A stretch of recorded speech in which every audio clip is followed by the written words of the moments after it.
ये किसकी स्टेटमेंट है कि जब पूरी दुनिया सो रही थी तब इंडिया को आज़ादी मिली और एक नया जीवन मिला?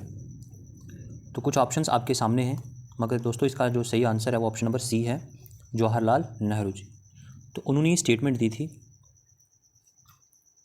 14-15 अगस्त की रात को, मिडनाइट को।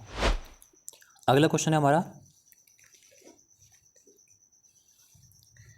एक इंक्वायरी कमेटी बनाई गई थी जलियांवाला बाग जो इंसिडेंट हुआ था उसके ऊपर।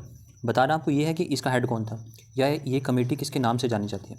तो ऑप्शन है आपके सामने, जैसे कि डायर, इरविन, हंटर या साइमन। तो इसका जो सही जवाब है हमारा ऑप्शन नंबर सी है, हंटर कमीशन के नाम से इसको जाना जाता है, फेमस है इस नाम से। ये कमेटी बनाई गई थी 14 अक्टूबर 1919 को, जब एक ऑर्डर पास किया गया सेक्रेटरी ऑफ स्टेट के द्वारा, जिनका नाम था एडविन मोंटैगू।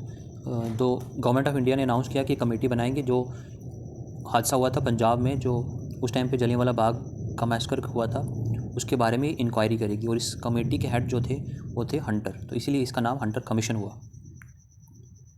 अगला क्वेश्चन है हमारा सरदार वल्लभ भाई पटेल के बारे में, कि सरदार वल्लभ भाई पटेल को किसके बराबर कहा जाता है।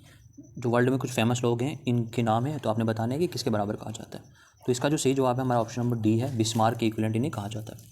अब ऐसा क्यों कहा जाता है, क्योंकि बिस्मार्क ने 36 स्टेट्स को जोड़ करके यूनिफाई करके एक जर्मनी की यूनिफिकेशन करी थी, और इसी तरीके से सरदार वल्लभ भाई पटेल ने इंडिया के 565 प्रिंसली स्टेट्स को जोड़ा अपनी डिप्लोमेसी से, और इंडिया की पॉलिटिकल इंटीग्रिटी करी, और वहीं पे इसीलिए सरदार वल्लभ भाई पटेल को बिस्मार्क ऑफ इंडिया कहते हैं। अगला क्वेश्चन पिट्स एक्ट के बारे में है, कि पिट्स एक्ट जो था उसने क्या किया था कि ईस्ट इंडिया कंपनी को किसके अंडरली डायरेक्टली काम करने को कहा था पिट्स एक्ट के बाद। तो इसका सही जवाब है ऑप्शन नंबर ए, तो पार्लियामेंट ऑफ ब्रिटेन।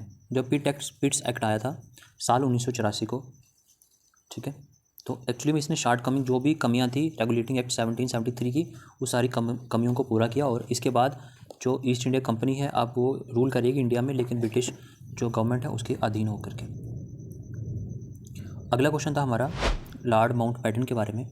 तो लॉर्ड माउंटबेटन ने एक डिटेल डिस्कशन करी थी जब वो पार्टीशन करने जा रहे थे इंडिया की। ये डिस्कशन उन्होंने इनमें से कौन से लीडर के साथ करी थी, मोहम्मद अली जिन्ना, पंडित जवाहरलाल नेहरू, महात्मा गांधी, या इन सब के साथ। तो इसका सही आंसर है ऑप्शन नंबर डी, कि लॉर्ड माउंटबेटन ने पार्टीशन करने से पहले इन सब के साथ इस इशू पे डिस्कस करी थी।